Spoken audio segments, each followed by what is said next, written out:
This episode of the podcast is brought to you by Bear Boat Alaska. Up your DIY hunting game with one of their 37-foot adventure yachts. You and 5 of your friends can hunt, fish, set crab pots, shrimp pots, and take DIY to the next level. Bear Boat Alaska is locally owned by a Ketchikan resident who lives here year-round. Call Larry at 907-617-4542 or go to bearboatalaska.com. That's B-A-R-E boatalaska.com and tell Larry you heard about it on this podcast. Welcome back to the podcast. I have Adam Smith as my guest today. Adam is a resident of Skagway, Alaska, so it's southeast Alaska, but it's the northernmost point in southeast Alaska, so it's like a whole different world. What's going on, man? Not much. Yeah, it most recently took me 2 days to travel to you in southeast Alaska. So yeah, it's big. That was really that was cool to be able to meet up with you when you were down here for a conference. It's so hard to travel in southeast Alaska. You don't get down south you can just drive between states, no big deal. But southeast Alaska or Alaska in general, it's very cumbersome. Yeah, it's a whole nother animal. I think I spent a total of like almost 40 hours traveling between on the round trip, and I think I spent maybe almost that same amount of time in Ketchikan. So, yeah. There was mechanical issues on the plane, and did you also have weather issues? Oh yeah. Mechanical. I had a weather issue leaving, and then I had a double mechanical on Alaska Airlines trying to get home. So nice. Yeah, pretty fantastic. Yeah, I remember. I've been to Skagway twice. Both times were in the winter when I was there for basketball. So growing up in Klawock, we'd travel to the smaller communities because Klawock is so small. We're the smallest classification.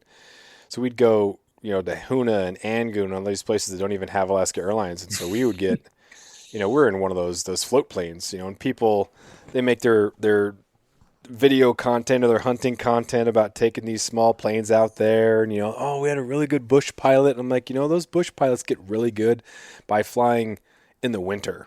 So like it's a piece of cake during the summer. I can't imagine the pressure when they got 6 high school basketball kids on the plane, right?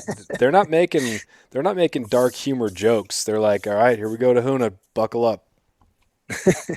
Yeah, it's the kids that grow up in the southeast communities, they've got a different slice of life as far as the traveling and the commitments that sports and extracurriculars are. It's a totally different ball game, yeah, for sure.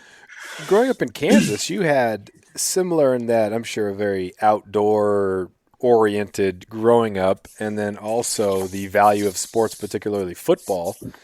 So are there some similarities outside of like weather and ocean and things like that? I didn't grow up in a very small community. I had grandparents that had a farm about an hour from us, and that was kind of my exposure to the slower side of life. And that kind of is what always appealed to me. And then, to kind of sidebar on your question, it kind of is why I ended up where I did.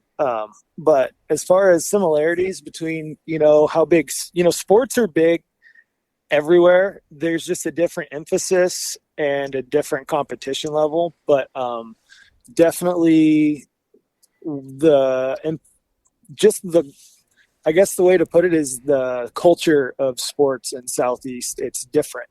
Each community, it means a different level of importance, it seems like.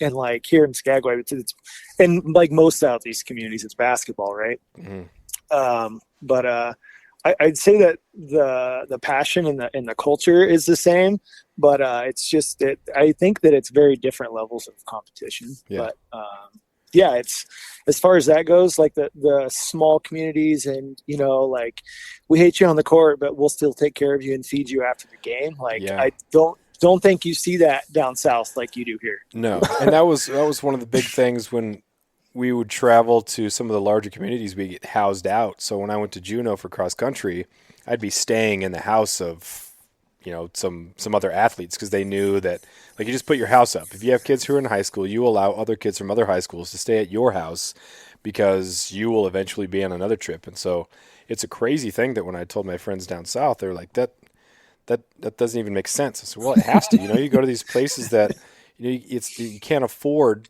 to put a high school basketball team or a cross country team or whatever team up in a hotel because you've already paid $10,000 or whatever.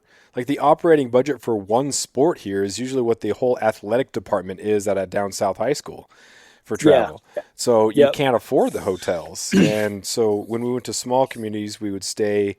Like, we stayed in a classroom in Skagway when we were there for a tournament and then for some games. And then when we came to Ketchikan or Juneau or Sitka, some of those big communities, we would stay, get housed out at people's houses. And so you and a buddy would be staying at, the guy who you guarded's house that night, or someone that you were racing against the next day. So it was pretty wild. But yeah, like you said, it's your rivalry on the court or on the racetrack or on the mat or whatever. But there's still that bond that you make with people whose house you've stayed at and whose parents cooked you dinner. Yeah, and I think to build on that, there's like the kids goes through a lot. Like, you think about, okay, they're traveling, they're on a ferry, they're not sleeping in their own bed. They're packing their bed and making it each day so those kids can go to class. Yeah. So there's a lot that goes into traveling and playing sports in Southeast. I coached wrestling a fair bit here with the middle school, and it's a lot. Yeah, those kids go through a lot. Yeah, it's fun. It builds a resilience that you can't build other ways. The kids it's life. Yeah, they have an opportunity to grow and be responsible because you're in those public areas. And a lot of times, as you are faring to these other small communities, you don't have cell phone service. So there's like a little, when someone picks up a bar of service because everybody else all of a sudden is getting on their phones.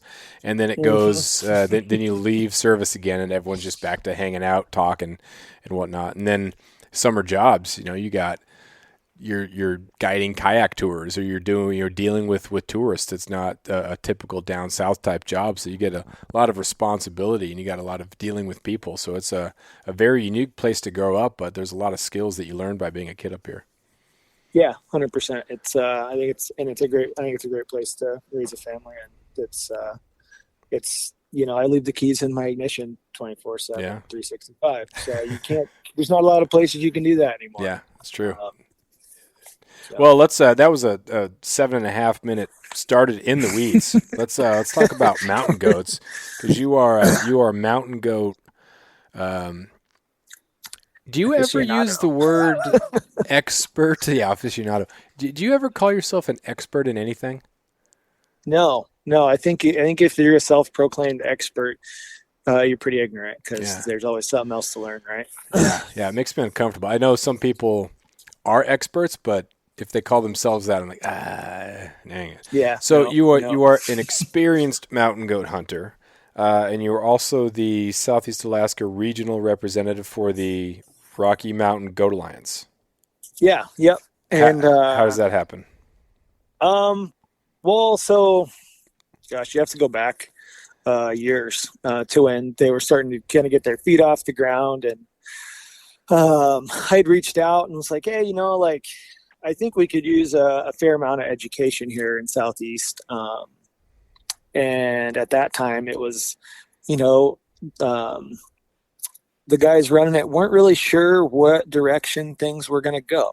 And at that point, it must have been in 15 or 16. And I was like, well, stay in touch. And as things kind of evolved and the Goat Alliance has kind of evolved into what it is, they brought forward this regional rep thing. And of course I was like, yeah, throw my name in the hat. Absolutely. That's anything I can do to help spread education and awareness of, what's going on with goats in and around me, because I'm obsessed with mountain goats and hunting them and making sure that they're still on the mountain.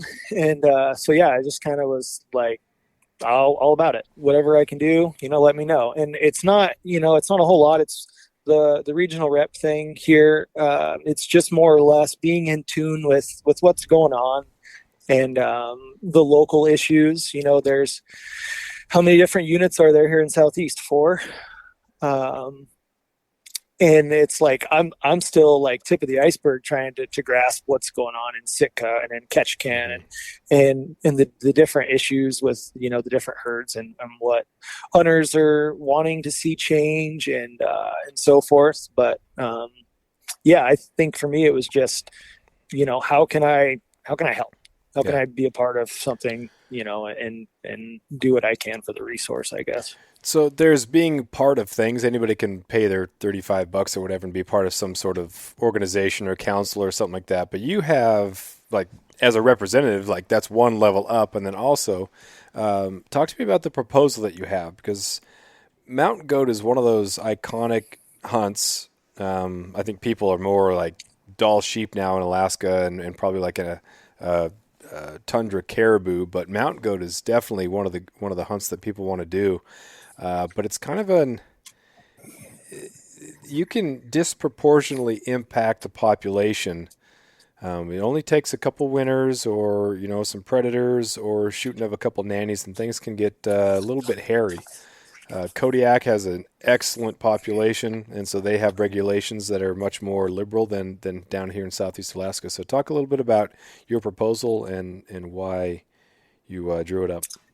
Yeah, so as a precursor, I got to put it out there that this is my stance. It doesn't represent exactly what the Rocky Mountain Goat Alliance's stance is on it. They'll have a comment on it for sure, but this was brought forward personally, and then most recently, the local advisory committee that I'm a part of here that represents the local surrounding area and reports to the Alaska Board of Game, chose to take this proposal of mine and slap their name on it and support it and bring it forward. So that's super cool. So the proposal is basically, I'm going to Tarantino it and kind of tell all of the reasons why it's important, and then I'll get to it. But so in the Unit 1D specifically, which is the Skagway and Haines area, there are subunits, and each subunit is it's made up of a certain geographical area, whether it's a glacier and a big drainage, or the ocean on one side, or the Canadian-U.S. border. Whatever it is that makes up that subunit, there are certain boundaries that the research and regional biologists have agreed on, that, okay, like this is predominantly a herd of goats here, and this is a subset herd of goats here, and so on and so forth. And so you've got these different areas, and the biologists will go and they'll survey those areas and they'll get their counts. And then based on those counts, they have a formula that gives them what the allowable take of that resource is for hunters on that given year. And based off of that, they created a point system. And a point system is any male harvested goat, Billy, is worth 1 point, and any female nanny is worth 2 points. And so you've got these areas, and they have point allocations. And so, like, I think one of the largest ones is maybe 12 or 13, but I think there's, I don't have the numbers in front of me, and I should, but I believe there's three subunits just in 1D alone that have been closed due to unsteady population numbers. And so based on that, I kind of looked and dove into the regulations and what was going on in the rest of the state.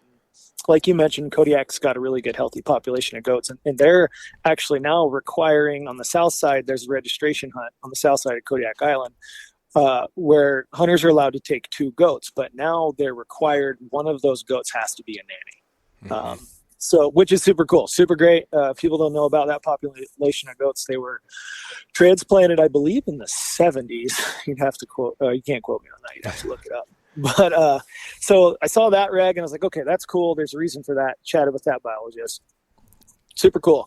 Then you've got the Kenai Peninsula that has regulation in place. Then this is the regulation that I kind of mirrored in my proposal is if you hunt mountain goats in that unit and you harvest a female, you are immediately off the board. You cannot hunt in that unit for 4 years. So you shoot a nanny, you can't hunt in that unit for 4 years. It's like they're not taking your animal from you or anything. They're just saying, okay, like, do better next time. You can't hunt goats here for 4 years. And there are plenty of other tags around the state that are one every 4 regulatory years anyway. So this is Yeah. like an unprecedented thing. No, and it's like all coastal brown bears are, as far as I know, all of those are like one in every four, and I think that has to do with trying to keep. I don't know. That's a whole Yeah, rabbit hole whole to go different thing. down. Yeah, yeah. But yeah, so basically, I'm we don't have that here. Our current regulations read one your harvest limit is one goat, which cannot be a female accompanied with a kid. So you can shoot a nanny if there's not a kid around, which there's that gets into a whole biological thing talking about barren nannies and goats that get really old and no longer have kids, or for whatever the reason is that they don't have kids as they get older.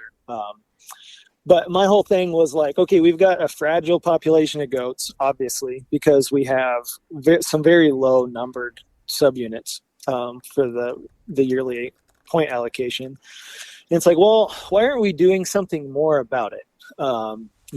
Like we don't allow the harvest of ewes of Dall sheep anywhere in the state. Well, there may actually be one, but for the most part, right? Like we don't allow harvest of ewes. For the most part, overall in the state, there's not a lot of cow moose tags, right? So anywhere there's fragile populations of other ungulates, like we're doing a good job of not harvesting females. So for my stance, and I try to use logic and common sense, but it's like we can control this one thing. We can't control weather. We can't control the predation of the various predators that they encounter, but we can control our harvest. So why not? Mm-hmm. After years of fine print contracts and getting ripped off by big wireless providers, if we've learned anything, it's that there's always a catch. So when I first heard that Mint Mobile offers premium wireless starting at just $15 a month, I thought, what's the catch? But after talking to them and using their service, it all made sense. There isn't one. Mint Mobile's secret sauce is that they're the first company to sell wireless service online only. They cut out the cost of retail stores and pass those sweet savings directly to you. For anyone who hates their phone bill, Mint Mobile offers premium wireless for just $15 a month. I was hesitant about having to get a new phone and a new phone number, but with Mint, you can use your own phone with any Mint Mobile plan and keep your same phone and your same phone number along with all of your existing contacts. Mint Mobile gives you the best rate whether you're buying for one or for a family, and at Mint, families start at 2 lines. All plans come with unlimited talk and text plus high-speed data delivered on the nation's largest 5G network. Switch to Mint Mobile and get premium wireless service starting at just $15 a month.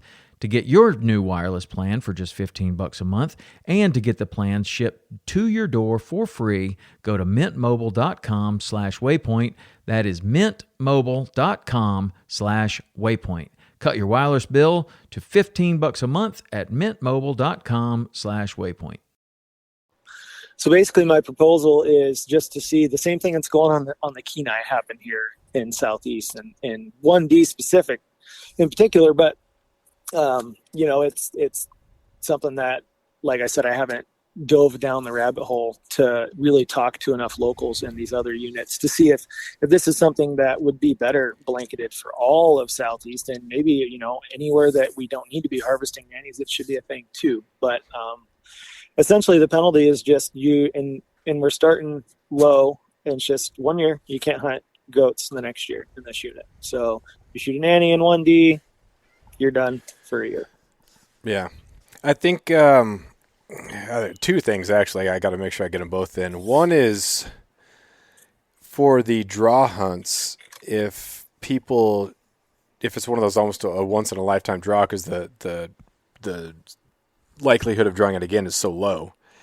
If people just shoot a nanny there, then you don't care. You might not care quite as much because the population is really not going to affect you because you did your one hunt, you got your nanny, and then that's it. So I would wonder about the difference in the draw hunts, what impact that would have. I don't think people are just going to go up there and shoot the first thing they draw because they want to make the most out of that hunt, and they're going up there and they're looking for a quality, and some of these areas have world-class genetics, and so they're looking for a good one. So I'm not really sure what would happen with there. But anytime that it's okay to shoot a female, there has to be a good reason for it. There are areas where there's a lot of population, or you can take a doe because the doe deer, because the population is so healthy. There's some places down south where, yeah, based on our numbers and based on the amount of habitat that's there, you can take out a doe mule deer or doe antelope. Up north in that 40-mile herd a couple years ago, there was too many animals for the habitat, and so you were allowed to shoot cow. So like that totally makes sense given those populations, which are massive. But the exponential decline that can potentially happen if you shoot nanny goats is just it's worrisome. Yeah, and it for me, it just goes into the why not have some science-based management? Like if we are seeing a decline or a steady number population of goats, but we're not growing and we're still harvesting females every year, like why don't we do something about that? So and I think to kind of talk about the guided hunters or the one and doneers, I know, like, and I know every area in the state is going to be different, right? But predominantly in Southeast, you've got the guided non-resident and you've got the locals.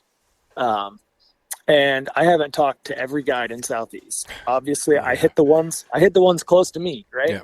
And those guys are all concerned about the units getting shut down too. So the last thing they want to do is go harvest nannies. Exactly. So like really the guides are going to be more for this than really a lot of the locals. And what I've gotten in feedback so far is it's kind of been 60-40 in support with locals and an overwhelming support from the guides. So I don't think it's I don't know. It'll be interesting because it's hard to guess what's going to happen when the board game starts talking. But, it's an interesting thing too, because unlike the other species, when like with caribou, you're looking at antlers, and the cows have antlers, but every other species essentially it has horns or it doesn't. So it's so much easier to tell. If there's a nanny that happens to be by himself, or there's a group of nannies that are the same age, you're like, well, is that a nanny or is that a small billy? And if you don't necessarily have frame of reference, well, that one looks a little bit different than that one. So is it 2 nannies and a billy, or is it actually just 3 nannies, one that's a little bit older or younger? And that can be a really difficult decision to make. And shoot, I was really happy that the billy that I took was by itself, so it was pretty obvious. And then we saw it pee. I was like, all right, great, we're good to go on this one. But man, there was a group that was across the way, and there were kids there, so all right, that made the decision pretty easy. But if you see 2 or 3 together, which one is which, and then they do the little shell game, so they come behind the bush and they reemerge, and it was nanny Billy, but maybe it's Billy nanny now. Who knows, man? It's a tough decision. But I think I like the good faith sort of, hey, you're okay if you get one, you just can't hunt again for 4 years. They're not going to take it. There's no fine. There's no whatever. Harvest it. It happened, congratulations on the kill, but, we need to make sure that we manage the species better. Yeah. Well, and from my perspective, it's like, yeah, you shot a goat. Like, it doesn't matter, if it's a billy or a nanny. Like, anybody that's harvested a goat knows that it's special. It's not an easy thing to do.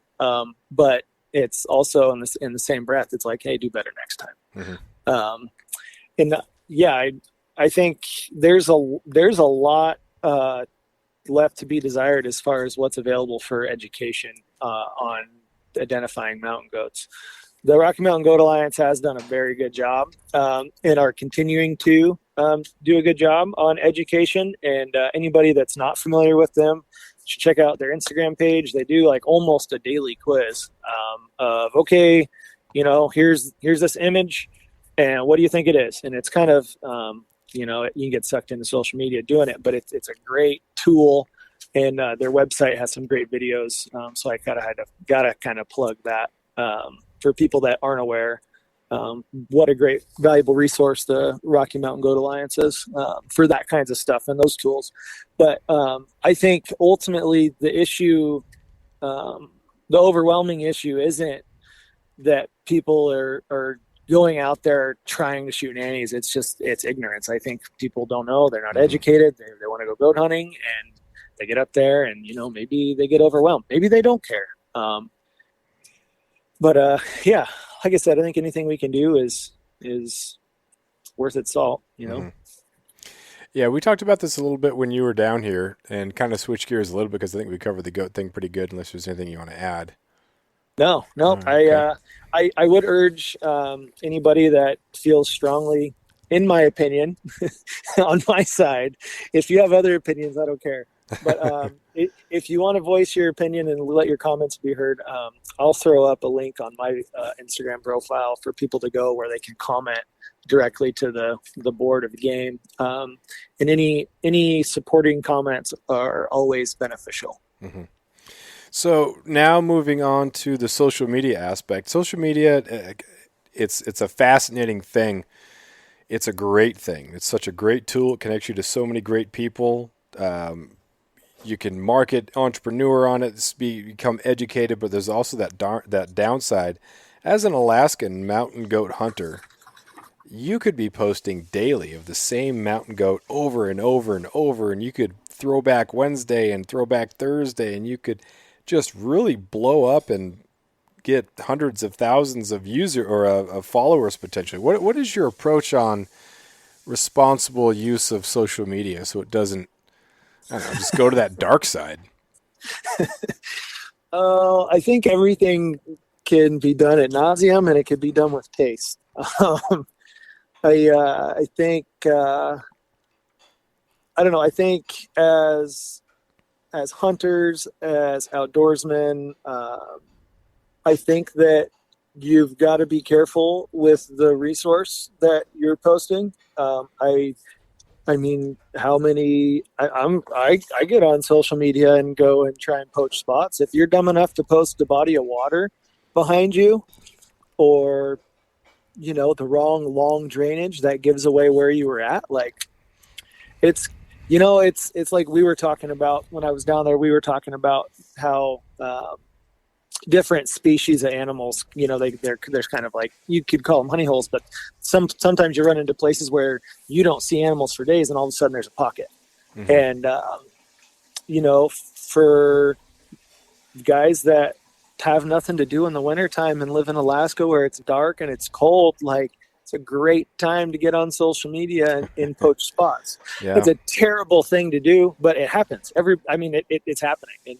And if you post the wrong picture, you're liable to have a few more buddies at that spot next year. Yeah. And it's kind of one of those, like, get with them, join them, or be left behind things. And I think that's the darker side. I think it's fantastic for sharing experiences. I think that the networking that can be done is incredible. That's how I met you.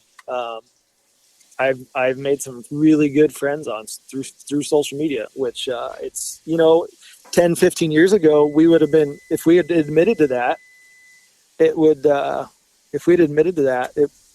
people look at you like you met somebody on the internet. Yeah, it's dangerous. But now it's like, I've been following him for long enough. I know he's not too much of a creeper. Yeah.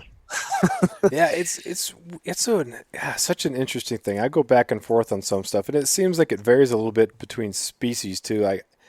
I can justify certain posts because if a local knows it, the local knows it. No one from anywhere else is going to be like, "Oh, dude, I know that body of water." So if the person knows about it, they probably already know it's a good hunting spot. So as long as you're not posting coordinates or like in your YouTube post saying it's on this island or here, because then they can figure it out from there. But if it takes a lot of work for certain people to be able to figure it out. And the people who already have figured it out probably know where it is anyway, so it's not really that big of a deal. But then you look at certain hunts that are on the radar, like the Hall Road hunt up north. I was astonished at how many people were on the side of the road. And I know it gets talked about. And I was on YouTube looking for resources, looking for any bits of information that would help me be more effective. So in that regard, I liked that there was content out there because it was going to help me make the most out of this experience, and I was thankful. Right? But then you go up there. It's a double-edged sword. Yeah, then you go up there, and all of a sudden, I mean, you got some dude from Kansas, no relation, I'm sure, to you. He was talking to my buddy and I about how it was foggy, and so he and his buddies were sitting around camp drinking Fireball in the morning, and then it was like 2 PM at this point. I'm like, dude, are you hungover? Are you drunk still? Like, what are you doing? And he's walking around with a 10 mm on his chest in the holster. I'm thinking, we're above the Arctic Circle here, and we're talking to some dude from Kansas who's got a 10 mm on his chest. I don't know how he's shooting Fireball in the morning. Like, what is going on here? So in that regard, it's like social media is the worst thing. It's ruining everything. But I don't know. Like, we were probably more effective because of the stuff that we sought out and the people we talked to. So it's such a, I don't know, man.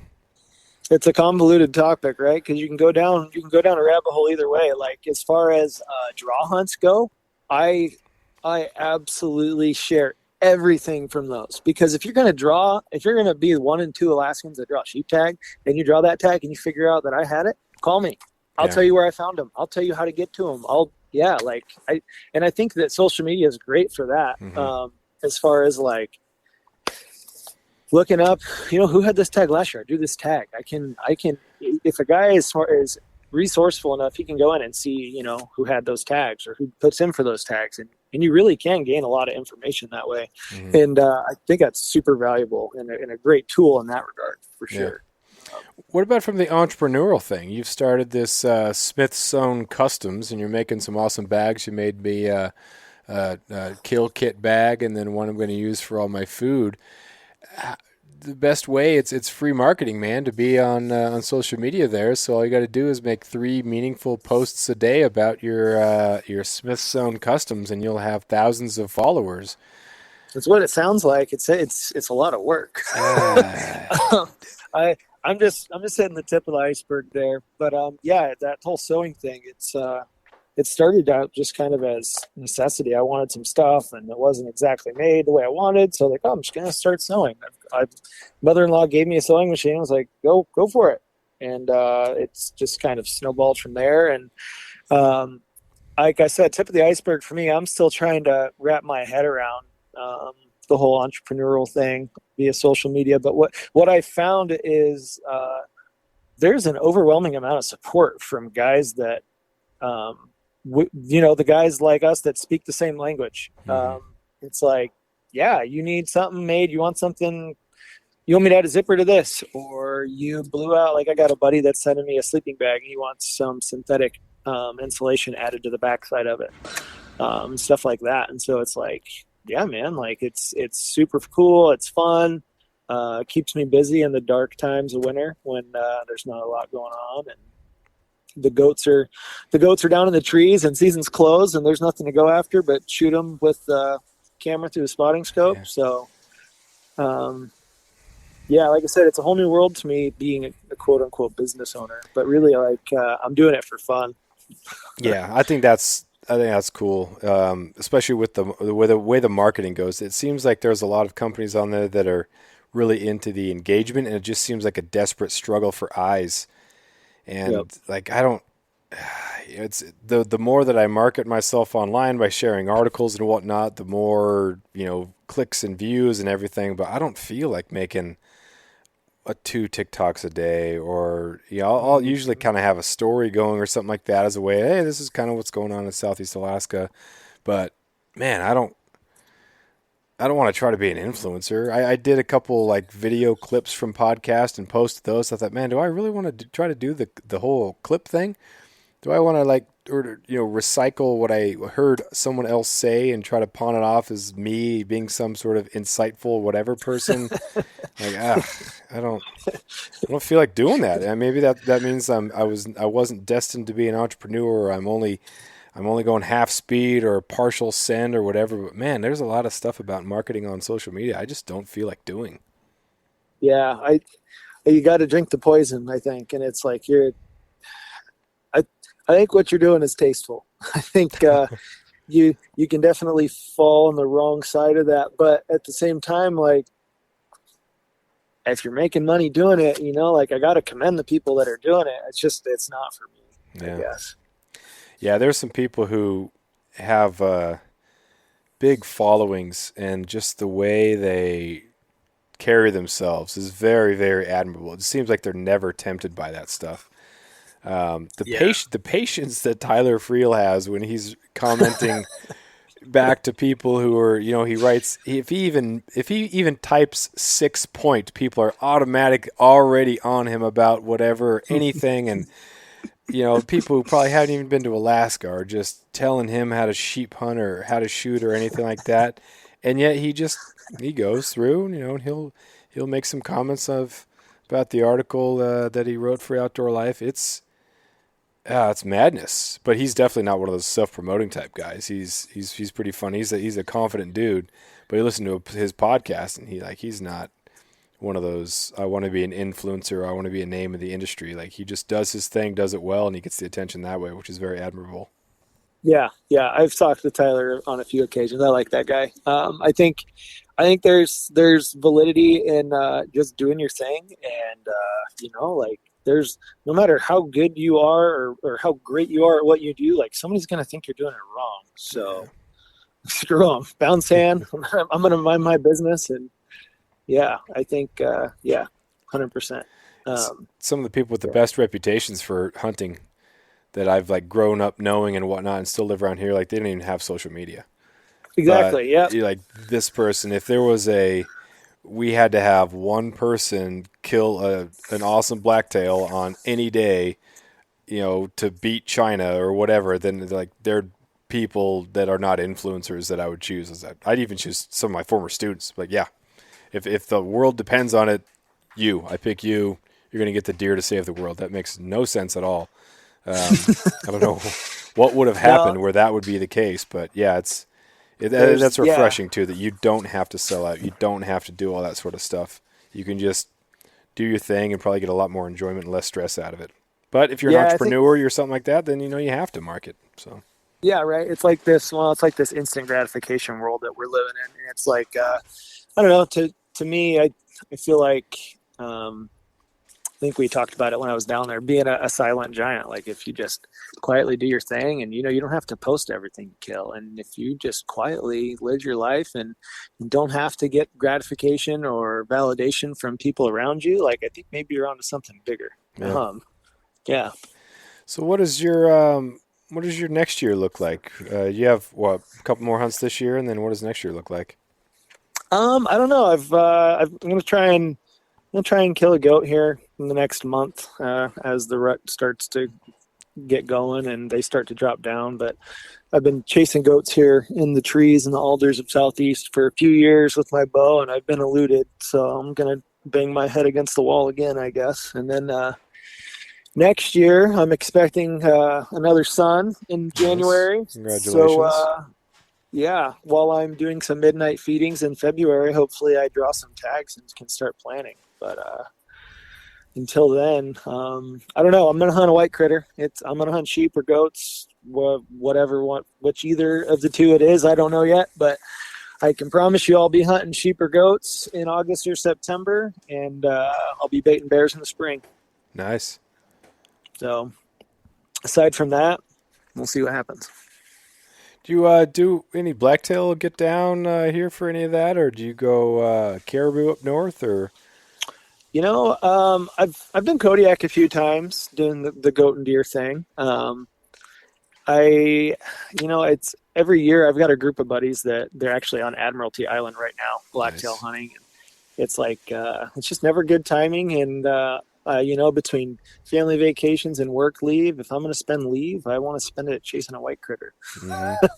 That's where my passion is right now. Anyways, I'm going to chase goats and sheep as long as my body will let me, and then I'll start doing a little bit of the easier, less intense, but you can hurt yourself a lot worse on a blacktail hunt sometimes than you can on a goat hunt. So that's kind of an interesting dynamic. I think that social media and the proliferation of YouTube and all these other shows has done is it's the happiness I think people felt when they were specializing on one hunt and that was their thing. They just mule deer hunted, and they were expert mule deer hunters, and they didn't compare their hunting resume to the resumes of people who got mule deers in 4 different states, and elk in 3 different states, caribou in Alaska, blacktail in Southeast Alaska, ibex. I mean, all these different things. I wonder if they were just happier or more content, or if the modern hunter who has all these opportunities to go do these different experiences is happier, or is it just more for us to compare ourselves against or to? I think it gets back to the whole, I don't know if it's instant gratification, but it's like the dangers of social media and comparing what you did this year to what I did this year. It's like, yeah, but how many times were you in the field? Like I bet your days in the field. And I guess for me at the end of the day, like I would just like to spend more time outside. Like, Yeah. I don't necessarily, yeah, and maybe that's it. Like if you're hunting more species a year, you're probably spending more time outside. And that's really like at the end of the day what it's about. But yeah, I don't know. I think for me, as you were talking, I was thinking about what my real reason is for like why is it always goats and sheep, and I think it's just a love for the alpine. If I can be above tree line, like I think that's where I want to be. Yeah, I agree with that. The black-tailed deer in the alpine, it's just the whole experience. You have those long days. It's just so nice and lush up there, and then it's unbelievable. And the mountain goat was the same thing. And down here we have that terrain that's good for either. So on the same ridge, they don't necessarily mingle much, but on the same mountain range or in the same area, you can have deer and you can have mountain goat, and it's so awesome to be up there. It's so great to spend that time up there. It takes work to get up there, so you feel great about that. And then just spending those long, warm days, and even if it is chilly, you can't beat that. But people say the same thing about when you're up on a ridge somewhere in Wyoming, and you're hearing elk bugle. Like it doesn't really matter what your choice is. There's no one thing that's better than something else, and people are like, yeah, I shoot mule deer with my rifle. I don't have to complicate it with a bow. And other times, that bow, man, that's the thing. It's whatever you want to do, that's fine. Just be happy with it and crush it. Yeah, 100%. Well, what else you got, man? I don't have a lot to add. Yeah, got to get. Simple man, a few words. Yeah, there you go. Got to get home and take care of business. Yeah, we got to go do some cleaning down at the house. So thanks for being on here. Appreciate you and taking some time out of your Wednesday. Where could people find you, follow you, learn more about the sowing, the mountain goats, and all that? You can find me on Instagram at as.ks.ak, or and then you can find my at Smithstone Customs page there. I've got 2 pages, but I'm active on both. And yeah, feel free to reach out, DMs, whatever. I'm pretty available, and I'm a pretty nice guy. Nice. Cool, man. Appreciate it. Thanks. Yeah. Thank you, man. We'll see ya. Take care.